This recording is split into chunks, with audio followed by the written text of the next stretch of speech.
মধ্যপ্রাচ্যের মাটিতে আজ আমেরিকা ট্রিলিয়ন ডলারের অহংকার আক্ষরিক অর্থেই কাদামাটিতে লুটোপুটি খাচ্ছে। ডোনাল্ড ট্রাম্পের সামনে নতুন প্রতিরক্ষার সচিব পিট হেগসেথ পেন্টাগনে বসে এমন এক ভয়ঙ্কর এবং টপ সিক্রেট ব্লুপ্রিন্ট তৈরি করেছিলেন, যা সফল হলে পুরো ইরানের গলার নলি চিরতরে কাটা পড়ত। আমেরিকা বুঝতে পেরেছিল যে শুধু আকাশ থেকে বোমা মেরে আইআরজিসিকে দমানো সম্ভব নয়, তাই তারা তাদের তৃণের শেষ অস্ত্র প্রয়োগ করার সিদ্ধান্ত নেয়। তাদের লক্ষ্য ছিল হরমুজগান প্রদেশকে পুরো ইরান থেকে সম্পূর্ণ বিচ্ছিন্ন করে দেয়া, সেখানে সরাসরি এক প্রলয়ঙ্কারী স্থল অভিযান বা গ্রাউন্ড ইনভেনশন চালানো।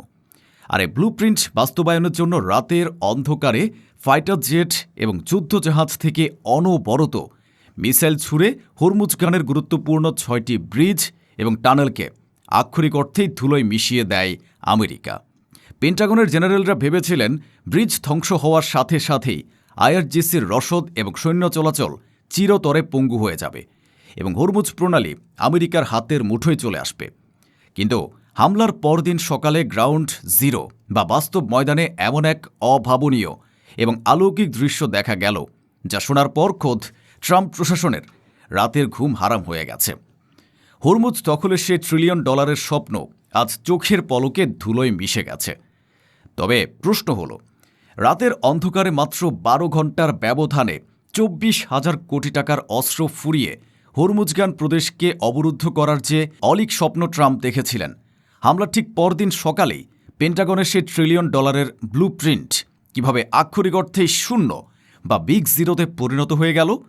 আমেরিকা আজ মর্মে মর্মে কেন বুঝতে পারছে যে শুধু আকাশ থেকে বোমা মেরে আইআরজিসিকে দমানো কোনোভাবেই সম্ভব নয়? আর সবচেয়ে বড় এবং রক্তহীন করা প্রশ্ন, যে আমেরিকা মাত্র কয়েক মাসের মধ্যে ইরাক এবং আফগানিস্তানের মতো গোটা দেশ দখল করে নিয়েছিল, সেই পরাশক্তি আজ পুরো ইরান দখলের বদলে শুধুমাত্র একটি প্রদেশ হরমুজগান বা হরমুজ প্রণালীকে টার্গেট করতে বাধ্য হচ্ছে কেন? আমেরিকার মতো বিশ্ব পরাশক্তি এবং যুদ্ধে পটু আমেরিকান মেরিন বাহিনী কেন আজ ইরানের ভেতরে সর্বাত্মক গ্রাউন্ড অপারেশন বা স্থল অভিযানে নামতে চরমভাবে নারাজ? পুরো ইরান দখলের অলীক স্বপ্ন বাদ দিয়ে শুধুমাত্র একটি প্রদেশে আটকে থাকা পরাশক্তি আমেরিকার এ চরম অসহায়ত্ব এবং কফিন ভীতির পেছনের আসল এবং অন্ধকার কারণটি কি? জানতে ভিডিওটিতে একটি লাইক দিয়ে সম্পূর্ণ ভিডিওটি দেখুন। চলুন শুরু করি। ট্রাম্প প্রশাসন কেন হরমুজগানের ব্রিজগুলোকে টার্গেট করল? এর উত্তর লুকিয়ে আছে জিওপলিটিক্সের সবচেয়ে ভয়ঙ্কর 4D চেজের মধ্যে। পেন্টাগন খুব ভালো করে জানে যে হরমুজ প্রণালী হল গ্লোবাল ইকোনমির লাইফলাইন, আর এ প্রণালী পাহারা দেওয়ার জন্য আইআরজিসির সবথেকে বড় সামরিক রসদ এবং সৈন্য মোতায়েন করা আছে হরমুজগান প্রদেশে। পিট হেগসেথের ছক ছিল অত্যন্ত সুনিপুণ। যদি গারিবেহ ব্রিজ, লাতিদান গ্রামের ব্রিজ, কাহুরিস্তান লার রোডের 2টি ব্রিজ এবং মারুগ্রামের ব্রিজের মতো লজিস্টিক মেরুদণ্ডগুলো ধ্বংস করে দেওয়া যায়, তবে হরমুজগান প্রদেশ পুরো ইরান থেকে সম্পূর্ণ অবরুদ্ধ হয়ে পড়বে।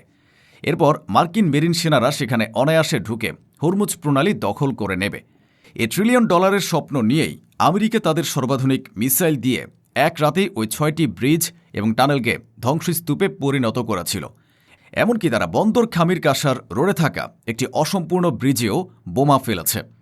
কিন্তু হামলার পরদিন সকালে ওপেন সোর্স ইন্টেলিজেন্স বা ওসিন্টে যে ফুটেজ লিক হলো, তা দেখে পেন্টাগনের চোখ কপালে উঠে গেছে। ফুটেজে দেখা যাচ্ছে ইরানি ট্রাফিক এবং আইআরজিসির গাড়িগুলো অত্যন্ত স্বাভাবিকভাবেই সেই ধ্বংস হওয়া ব্রিজের ঠিক পাশ দিয়ে ড্রাই রিভারবেড বা শুকনো নদীর বুক দিয়ে পার হয়ে যাচ্ছে। হ্যাঁ দর্শক, আমেরিকা $1 মিলিয়ন মিসাইল ছুড়েছে, আর ইরানিরা স্রেফ রাস্তার ডিরেকশন বদলে শুকনো নদী দিয়ে গাড়ি চালিয়ে আমেরিকার 24,000 কোটি টাকা সে হামলাকে আক্ষরিক অর্থে বিগ জিরো প্রমাণ করে দিয়েছে। শুকনো নদী দিয়ে গাড়ি চালাতে দেখে আমেরিকা এতটাই মরিয়া হয়ে উঠেছিল যে এরপর তারা বন্দর আব্বাসের কাদার রাস্তা বা মাটির বিকল্প রুটেও বিমান হামলা চালাতে শুরু করে। পরাশক্তি আমেরিকা আজ এতটাই অসহায় যে এখন কাদার রাস্তার উপর বোমা ফেলতে হচ্ছে। কিন্তু আসল এবং সবচেয়ে বড় মনস্তাত্ত্বিক অপমানটি বা সাইকোলজিক্যাল চপেটাঘাতটি আসা বাকি ছিল। ইরান আজ বিশ্ববাসীকে দেখিয়ে দিল যে তারা শুধু মিসাইল বা ড্রোন দিয়ে লড়ছে না, তারা নির্মাণ বা কনস্ট্রাকশন দিয়েও আমেরিকার গালে থাপ্পড় মারছে। আমেরিকার ধ্বংস করা সেই 6টি ব্রিজ ফেলে রাখেনি ইরান।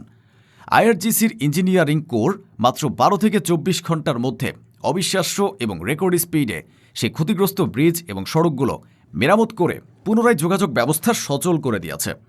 যেখানে আমেরিকা বছরের পর বছর ধরে নিজেদের দেশের রাস্তার সামান্য গর্ত বা পোল হোল ঠিক করতে পারে না, তাদের ইনফ্রাস্ট্রাকচার আজ জরাজীর্ণ। সেখানে যুদ্ধের ময়দানে মাত্র 24 ঘন্টার মধ্যে আস্ত একটা ব্রিজ পুনর্নির্মাণ করে ইরান প্রমাণ করেছে যে তারা কোনো কৃত্রিম রাষ্ট্র নয়। আমেরিকার মতো একটি কৃত্রিম ডিজনিল্যান্ড মার্কা দেশ কখনো হাজার বছরের পুরনো এবং অপ্রতিরোধ্য পারস্য সভ্যতাকে ধ্বংস করার ক্ষমতা রাখে না।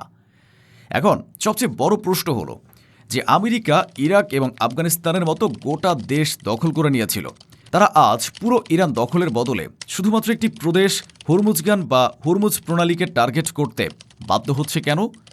এর উত্তর লুকিয়ে আছে আমেরিকার চরম কফিন ভীতি বা বডি ব্যাগের আতঙ্কের মধ্যে। ইরাক বা আফগানিস্তানের মতো ইরান কোনো দুর্বল বা বিচ্ছিন্ন রাষ্ট্র নয়।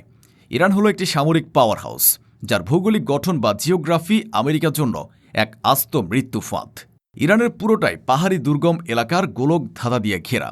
তার উপর মাটির 1000 ফুট গভীরে রয়েছে আইআরজিসির মিসাইল সিটি বা আন্ডারগ্রাউন্ড সামরিক ঘাঁটি, যেখানে আমেরিকার বাংকার ব্লাস্টার বোমাও পৌঁছাতে পারে না। পেন্টাগন এবং পিট হেগসেথ খুব ভালো করে জানেন যে পুরো ইরানে যদি তারা সর্বাত্মক গ্রাউন্ড অপারেশন বা স্থল অভিযান চালাতে যায়, তবে আইআরজিসি এবং বাশিজ বাহিনীর চোরাগোপ্তা হামলায় আমেরিকান সেনাদের লাশ গোনার জন্য পেন্টাগনে কফিনের অভাব পড়বে। ভিয়েতনাম বা আফগানিস্তানের চেয়েও 10 গুণ বেশি সৈন্য মারা পড়বে ইরানের মাটিতে। আর ঠিক এই চরম প্রাণভয় এবং কফিন ভীতির কারণেই আমেরিকা আজ পুরো ইরান দখলের অলীক স্বপ্ন বাদ দিয়ে শুধুমাত্র সাগরের তীরের একটি প্রদেশ হরমুজগানকে টার্গেট করে নিজেদের মুখ রক্ষার চেষ্টা করছে। এটি আমেরিকার শক্তির বহিঃপ্রকাশ নয়, বরং চরম ভীতি এবং অসহায়ত্বের নগ্ন প্রমাণ। দর্শক, আধুনিক যুদ্ধবিদ্যা এবং বিশ্ব রাজনীতির ইতিহাসে আজ এক নতুন এবং অপমানজনক অধ্যায়ের সূচনা হলো। ট্রাম্পের প্রতিরক্ষা দপ্তর ভেবেছিল তারা ব্রিজ ধ্বংস করে ইরানকে অবরুদ্ধ করবে এবং স্থল অভিযান চালাবে, কিন্তু মাত্র 12 থেকে 24 ঘন্টার মধ্যে ধ্বংস হওয়া ব্রিজগুলো পুনরায় চালু করে ইরান প্রমাণ করে দিয়েছে যে আমেরিকার সেই $1 ট্রিলিয়ন স্থল অভিযানের স্বপ্ন আজ মরুভূমির বালুতে চিরতরে মিশে গেছে। হরমুজ প্রণালীতে আমেরিকার দাদাগিরির যুগ আজ আক্ষরিক অর্থেই শেষ। আজকের এই রুদ্ধশ্বাস বিশ্লেষণ শেষে আপনাদের কাছে আমার একটি প্রশ্ন, যে আমেরিকা $1 মিলিয়ন মিসাইল ছুড়েও ইরানের সৈন্য চলাচল একদিনের জন্যও বন্ধ করতে পারে না, সে আমেরিকা কি আর কোনো দিন ইরানের মাটিতে স্থল অভিযান বা গ্রাউন্ড ইনভেনশন চালানোর দুঃসাহস দেখাবে? হাজার বছরের পারস্য সভ্যতার এই অবিশ্বাস্য রিকভারি কি প্রমাণ করে না যে প্রযুক্তি এবং কৌশলে ইরান আজ পশ্চিমাদের চেয়ে কয়েক আলোকবর্ষ এগিয়ে? কমেন্ট বক্সে আপনার অত্যন্ত তীক্ষ্ণ এবং গঠনমূলক রাজনৈতিক মতামতটি অবশ্যই আমাদের জানাবেন। মূলধারার পশ্চিমা মিডিয়ার লুকানো এই আসল সত্যটি জানতে এবং আমেরিকার এই চরম পরাজয় অন্যকে জানাতে ভিডিওটি এখনই আপনার টাইমলাইনে শেয়ার করুন। বিশ্ব ইতিহাসের এই চরম ক্রান্তি লগ্নে চ্যানেলটি সাবস্ক্রাইব করে সবসময় সত্যের পাশে থাকার অনুরোধ রইল। দেখা হবে পরবর্তী কোনো রুদ্ধশ্বাস এবং তথ্যবহুল জিওপলিটিক্যাল বিশ্লেষণে। ততদিন পর্যন্ত সত্যের পক্ষে থাকুন, অত্যন্ত সতর্ক থাকুন এবং নিরাপদ থাকুন। আল্লাহ হাফেজ।